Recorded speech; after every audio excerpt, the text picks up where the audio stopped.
Ang matabang lupa ay isa sa napakahalagang bahagi ng paghahalaman. Dahil sa lupa nagmumula ang mga sustansya na kinakailangan ng mga halaman para ito ay mabuhay, lumago, mamulaklak at mamunga ng sagana.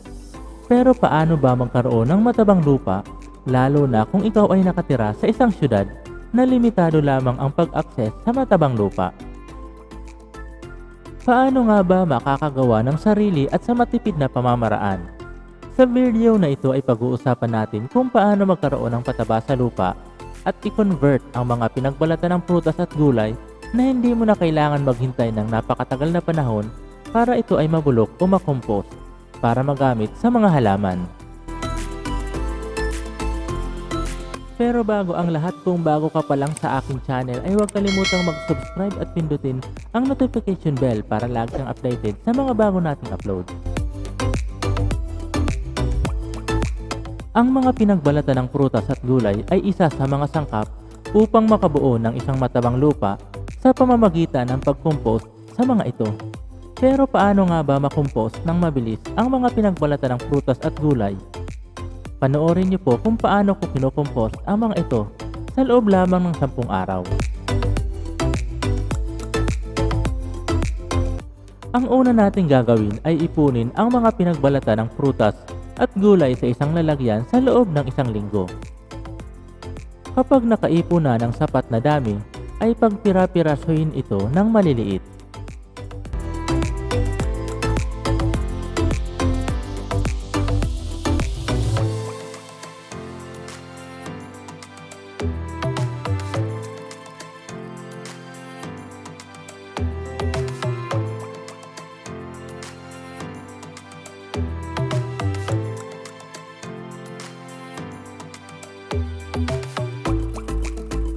Pagkatapos ay ihanda ang lumang blender at ilagay ang mga maliliit na piraso ng pinagbalatan ng prutas at gulay.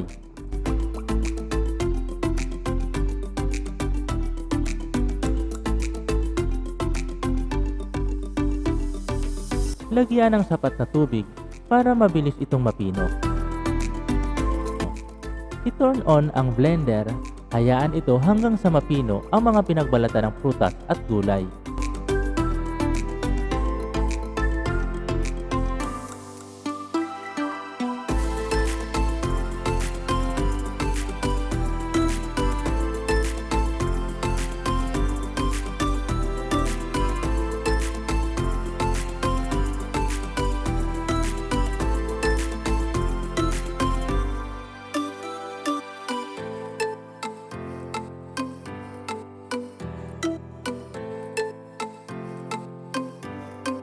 Maghanda ng lupa sa isang container o kahit anong lalagyan.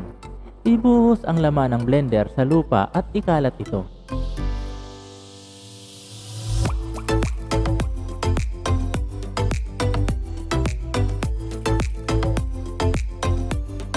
At kapag naikalat na, tabunan ang ibabaw ng lupa. Siguraduhing matatabunan lahat at diligan ito ng tubig. Hayaan ito sa loob ng 10 araw. Pagkatapos ng 10 araw, ay bungkalin ang lupa. Tingnan kung nakompost na ito at pwede na itong gamitin.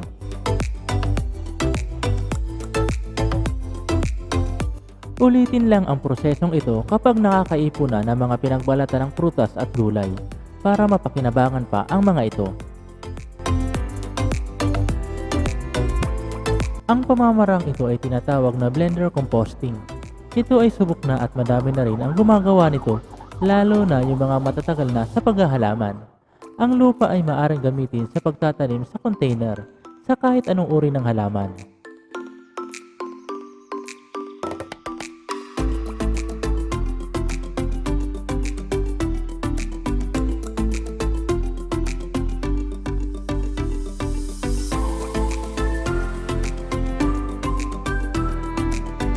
Maraming salamat po sa panonood. Sana ay may nakuha po kayong bagong kaalaman sa video na ito. Maaari din po kami masubaybayan sa aming Facebook page at Instagram. At kung may mga katanungan at suggestion po ay maaari pong mag-iwan ng komento sa comment box. Happy gardening mga ka-urban!